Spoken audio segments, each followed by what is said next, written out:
जी, अस्सलाम वालेकुम, welcome back to our YouTube channel. तो कैसे हैं आप सब? होपफुली आप सब ठीक-ठाक होंगे।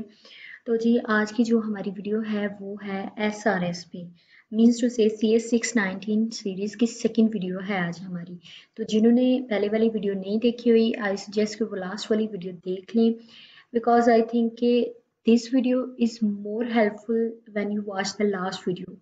उसमें जो भी बेसिक क्वेश्चंस थे, जो भी फेजेस हैं, जो भी कंडीशन हैं, जो भी टर्म्स, मतलब ऑल एंड एवरीथिंग हमने डिस्कस की थी। ठीक है, उसके बारे में अगर आपको कोई क्वेश्चन पूछना हो तो आप कमेंट में पूछ लीजिएगा और मैं लिंक भी उस वीडियो का डिस्क्रिप्शन में मतलब दे चुकी हूँ, आप वहाँ पे जाके देख लीजिएगा। ओके, तो ज़्यादा टाइम वेस्ट नहीं करते। मैंने सोचा था कि मैं शॉर्ट शॉर्ट वीडियो बनाऊंगी ताकि आप भी लंबी वीडियो से इरिटेट हो जाते हैं, तो हम छोटी-छोटी वीडियोस के थ्रू ही पूरा का पूरा इंशाल्लाह ये डॉक्यूमेंटेशन जो है सीए 619 की वो सीखेंगे। तो आज हम बात करेंगे एसआरएस पे, लेकिन उससे पहले अगर आप हमारे चैनल पे नए हैं तो काइंडली चैनल को सब्सक्राइब कर लीजिए, बेल आइकन को प्रेस कर लीजिए ताकि नेक्स्ट जितनी भी वीडियोस आएँ उनके नोटिफिकेशंस आपको आसानी से मिल जाएँ। इसके अलावा वीडियो अच्छी लगे तो इसे लाइक भी लाज़मी कीजिएगा। ओके जी। तो सबसे पहले हम देख लेते हैं सॉफ्टवेयर रिक्वायरमेंट स्पेसिफिकेशन क्या होती है। ठीक है, इसमें क्या होता है जो हम लोगों ने मतलब बेसिकली बनाना होता है या लिखना होता है जो भी। ठीक है, सबसे पहले तो जब आपका प्रोजेक्ट सिलेक्ट हो जाता है तो मैं आपको फाइल दिखा देती हूँ। अभी मुझे और कोई नहीं मिली थी, मेरे पास यही थी, तो मैंने कहा चलिए आपके साथ ये जो भी आपका यहाँ पे फाइंड आ फिजियोथेरेपिस्ट। तो ये एक फिजियोथेरेपिस्ट को फाइंड करना है थ्रू एप्लीकेशन, या यहाँ पे हम अप्लाई करेंगे, हमें एक फिजियोथेरेपिस्ट की ज़रूरत है, मतलब जिस तरह की भी आपकी ये तो ये है ना। तो इसके अलावा ये वेब एप्लीकेशन है, इसके अलावा एंड्रॉयड भी हो सकती है और भी जिस किस्म का भी आपका प्रोजेक्ट हो। तो सबसे पहले आपके प्रोजेक्ट की जो एक फाइल आती है वो इस तरह से आती है। ठीक है ना, उसमें सारी उसके बारे में, प्रोजेक्ट के बारे में सारी डिस्क्रिप्शन लिखी हुई होती है। उसके अलावा उसके फंक्शनल रिक्वायरमेंट जिस पे उस दिन मतलब बात की थी कि अगर आपकी फंक्शनल रिक्वायरमेंट्स कंप्लीट ना हो तो फिर आपको कितना इशू हो सकता है। ठीक है, तो ये सारी फंक्शनल रिक्वायरमेंट्स जो जो भी आपने बनानी है वो सारी दी होती हैं। उसके अलावा जो मोस्ट इम्पॉर्टेंट थिंग थी जो मैंने लास्ट वीडियो में भी डिस्कस की थी कि आपको स्काइप आईडी दी गई होती है, ईमेल आईडी दी गई होती है। इस प्रोजेक्ट की जो सुपरवाइजर हैं वो उमरान नईम थी, तो उनका उनकी ईमेल आईडी और स्काइप आईडी भी यहाँ पे मेंशन है। यानी इस तरह से हर एक सुपरवाइजर, जिस भी प्रोजेक्ट का जो भी सुपरवाइजर होगा उसकी आईडी, मेल आईडी और स्काइप आईडी मेंशन होती है, तो वहां से आप उनके साथ कांटेक्ट कर सकते हैं। अगर आपको किसी भी चीज में इशू हो तो आप उनसे बात कर सकते हैं। खैर इंशाल्लाह डॉक्यूमेंटेशन में तो अब आपको कोई इशू नहीं आने वाला। अगर तो आप हमारी ये सीरीज कंप्लीट वॉच कर लेंगे तो इंशाल्लाह आपका बहुत अच्छा ये डॉक्यूमेंटेशन का फेज गुजर जाएगा। ठीक है, तो चलिए जी, आपको पता चल गया कि एक फाइल आएगी जो आपकी डॉक्यूमेंट, जैसे कि प्रोजेक्ट आते हैं तो उनमें भी ये फाइल्स होती हैं, लेकिन अलहदा से फिर सुपरवाइजर आपको भेजते हैं। ठीक है, तो अब मैं आपको बताती हूँ कि जो सबसे पहली आपके पास फाइल आएगी ना तो वो आएगी एसआरएस की। अब वो कैसी होती है, जब भी आप उसको डाउनलोड करोगे ना, एलएमएस पे आएगी, सीएस 619 के असाइनमेंट सेक्शन में आएगी। ठीक है, जब भी आएगी तो फिर भी मैं तब आपको ना वहाँ पे छोटी सी कोई वीडियो बना के तो वो आपके साथ शेयर कर दूंगी कि आपने कैसे उसको डाउनलोड करना है या वो कहाँ पे शो होगी एंड ऑल दैट। ठीक है, तो सबसे पहले तो इस उसका थोड़ा सा ओवरव्यू इस तरह से होता है जी।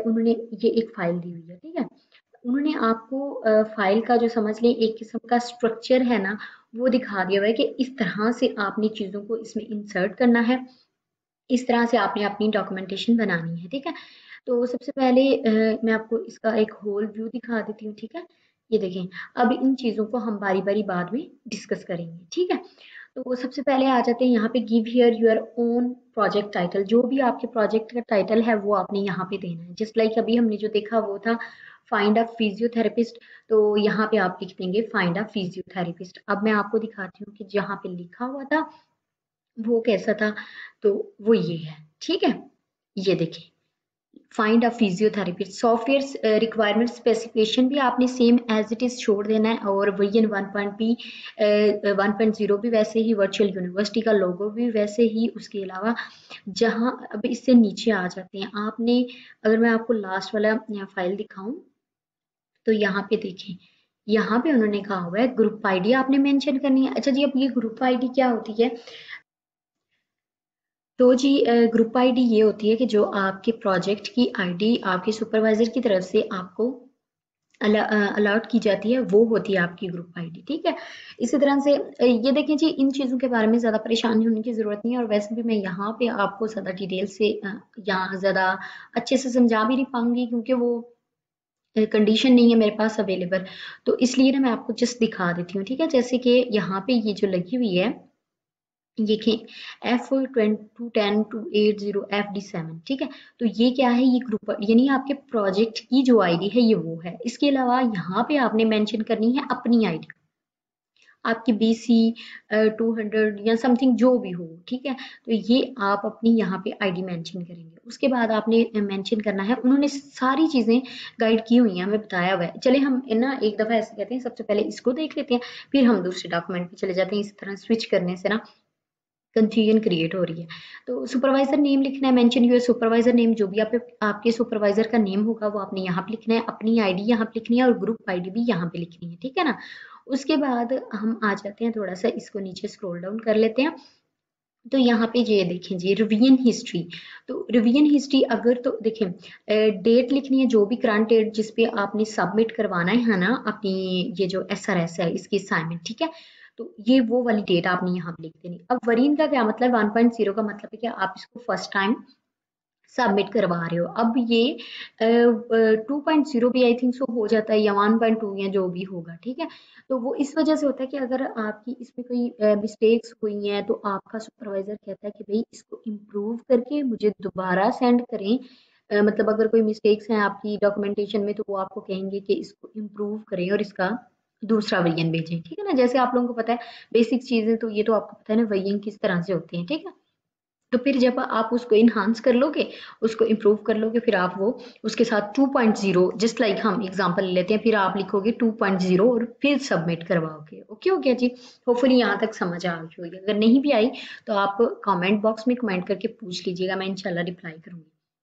उसके अलावा इंट्रोडक्शन ऑफ द प्रोजेक्ट। अब आपका प्रोजेक्ट किस बारे में है, क्या चीज़ उसमें करेंगे आप, या वो कौन सी चीज़ें उसमें होंगी, कौन से फंक्शंस होंगे, इसका एक छोटा सा अपने इंट्रो लिखना है। ठीक है, मतलब डिस्क्रिप्शन देना है, वो भी दूसरी फाइल में जाके हम देखेंगे। उसके बाद यहाँ पे लिखा हुआ है राइट स्टूडेंट्स आईडी। यहाँ पे आपने जो यहाँ पे लिखी थी ना दूसरी फाइल में है वो। ठीक है, जो भी आईडी और आप अपनी ग्रुप आईडी लिखेंगे ना ऊपर, वही आपने उठा के यहाँ लिख देनी है। ऑर्थर का मतलब होता है कि जो लिखने वाला, बनाने वाला, जो भी। ठीक है, तो वही आपने लिख देनी है। उसके बाद अगर हम नीचे आए थोड़ा सा, तो टेबल ऑफ कंटेंट्स दिए हुए हैं। टेबल ऑफ कंटेंट में सबसे पहले है स्कोप ऑफ द प्रोजेक्ट। ठीक है, प्रोजेक्ट का स्कोप लिखना है। फिर आपने लिखनी है functional requirements and non functional requirements. ठीक है, उसके बाद लिखनी है यूज केस डायग्राम, मतलब ये डायग्राम बनानी है, लिखनी नहीं है। ओके, फिर उसके बाद use case scenario, usages scenarios बनाने हैं। ठीक है, फिर उसके बाद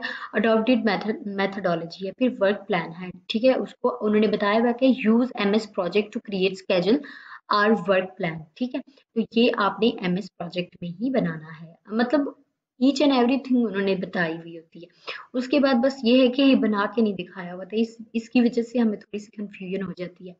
उसके बाद है हमारे पास SRS डॉक्यूमेंट। ठीक है ना, फाइनली SRS डॉक्यूमेंट में होता क्या है, तो उन्होंने बताया हुआ है जी यहाँ पे स्कोप ऑफ द प्रोजेक्ट। आपके प्रोजेक्ट का क्या स्कोप है, मतलब अगर वो इन दीज एरा उसको आप बनाते हो तो उसके क्या बेनिफिट्स हैं, मतलब कौन सी कंडीशन को वो जो है इजी कर देगा, इस तरह की चीज वो भी मैं आपको दिखा देती हूँ। चले, ठीक है ना, right here in detail about the scope of your project. यहाँ पे आपने अपने प्रोजेक्ट का स्कोप लिखना है इन डिटेल। उसके बाद functional and non functional requirements में write here in detail about the functional and non functional requirements of your system in separate headings. यानी कि फंक्शनल रिक्वायरमेंट्स अलग लिखनी है, फिर उसके नीचे एक अलग हेडिंग देनी है नॉन फंक्शनल रिक्वायरमेंट्स, फिर आपने वहां पे नॉन फंक्शनल रिक्वायरमेंट्स लिखनी है। ठीक है, उसके बाद यूज केस डायग्राम्स हैं, provide here the use case diagram of your system. जो भी आपकी एप्लीकेशन है उसकी यूज केस डायग्राम आपने यहाँ पे बनानी है।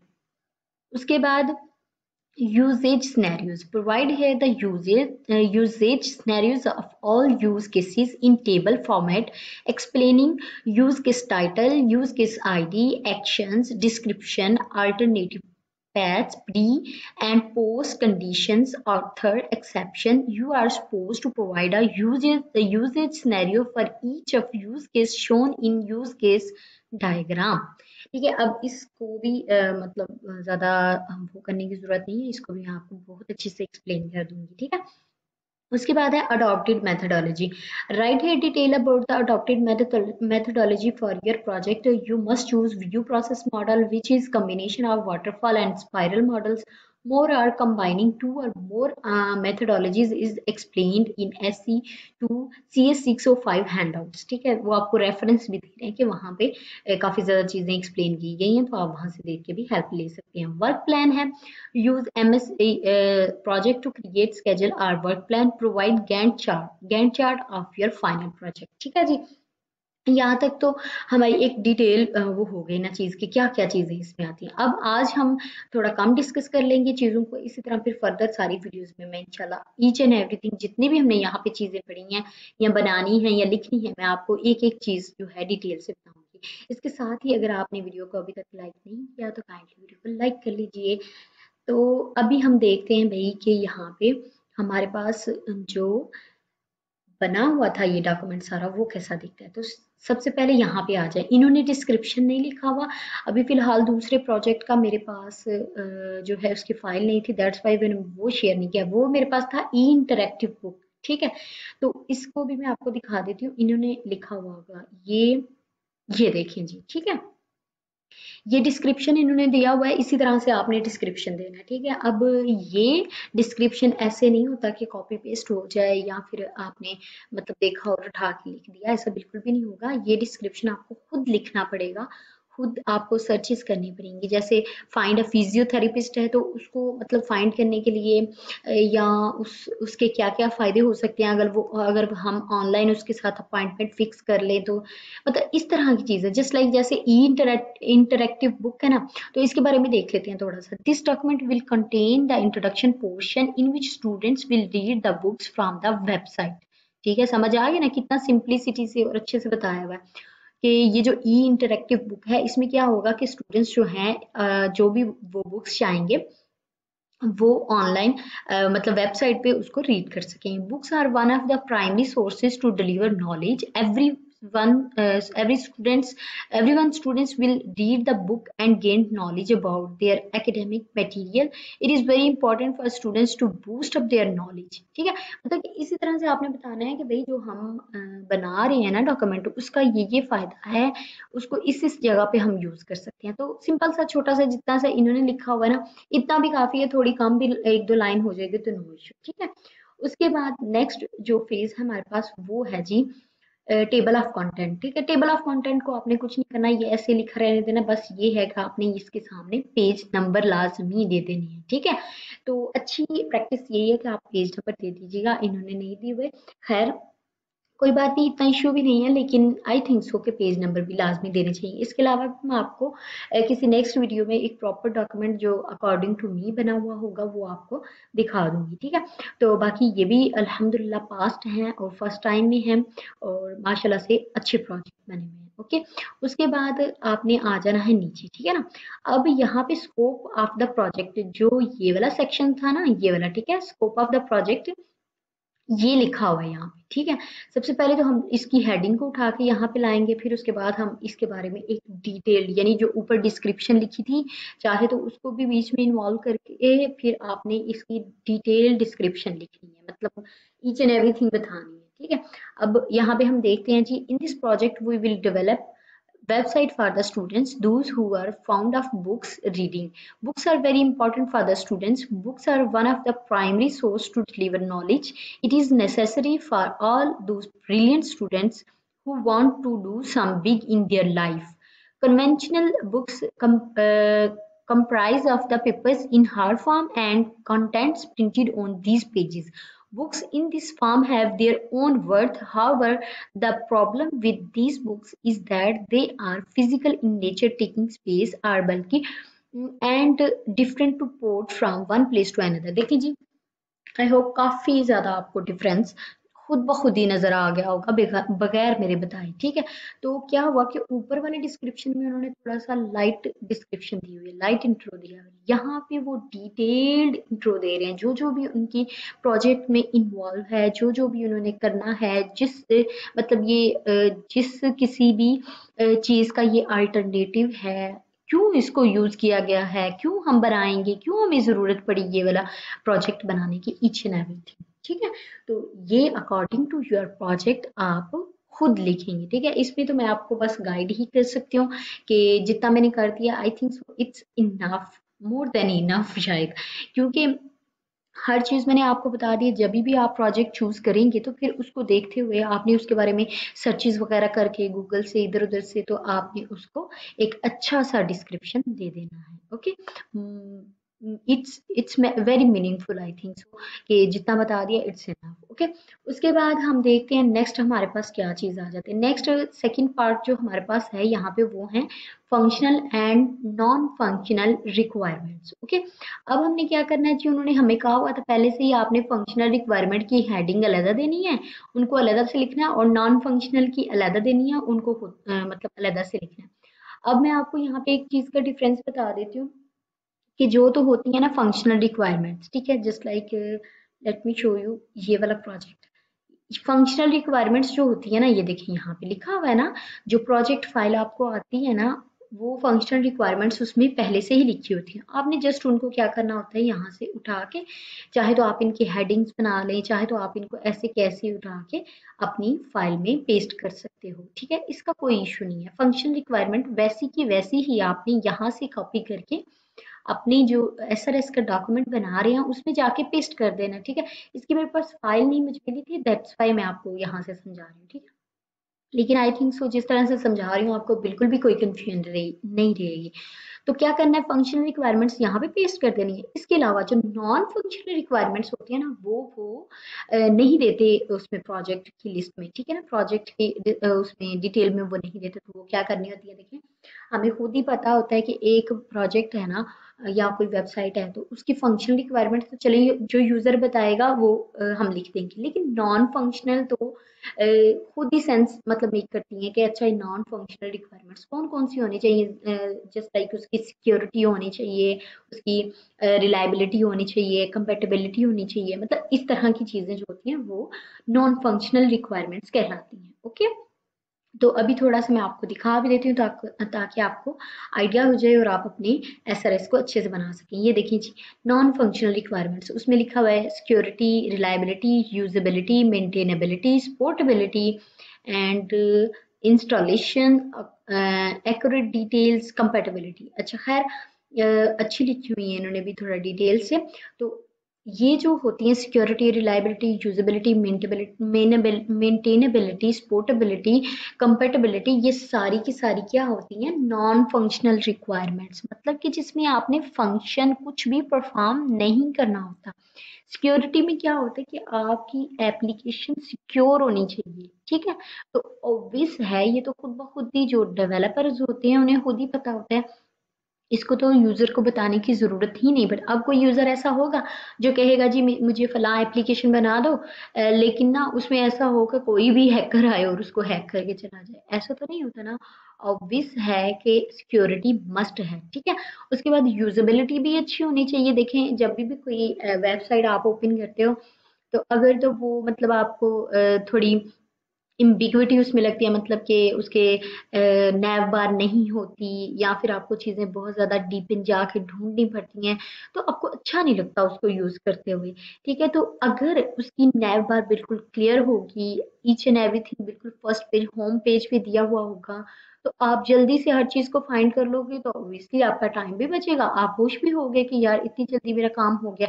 तो इसको कहते हैं यूजेबिलिटी। जो एप्लीकेशन जो है या वेबसाइट जो है वो फ्रेंडली हो, यूजर फ्रेंडली हो, तो उसको कहते हैं यूजेबिलिटी, यानी कि वो उसको यूज करने में अच्छा फील कर रहा है, मतलब उसके सारे पर्पसेस जो वो करने आया था वो इजीली परफॉर्म हो गए। तो इट्स कॉल्ड यूजेबिलिटी, मतलब कि कितनी वो यूजेबिलिटी उसको एप्लीकेशन जो है यूजर को प्रोवाइड करती है, ओके हो गया। I think so it's enough for today. Next video में मैं इंशाल्लाह आपको बताऊंगी कि यूज केस डायग्राम क्या होती है, उसके क्या पर्पसेस होते हैं और उसको बनाना कैसे है। ठीक है, तो ये हम नेक्स्ट वीडियो में देखेंगे। तब तक के लिए अपना बहुत ज़्यादा ख्याल रखिएगा, दुआओं में याद रखिएगा। अगर आपने अभी तक भी लाइक नहीं किया वीडियो को, तो काइंडली वीडियो को लाइक कर दीजिए और चैनल को भी सब्सक्राइब कर दीजिए। मिलते हैं नेक्स्ट वीडियो में, तब तक के लिए अल्लाह हाफिज़।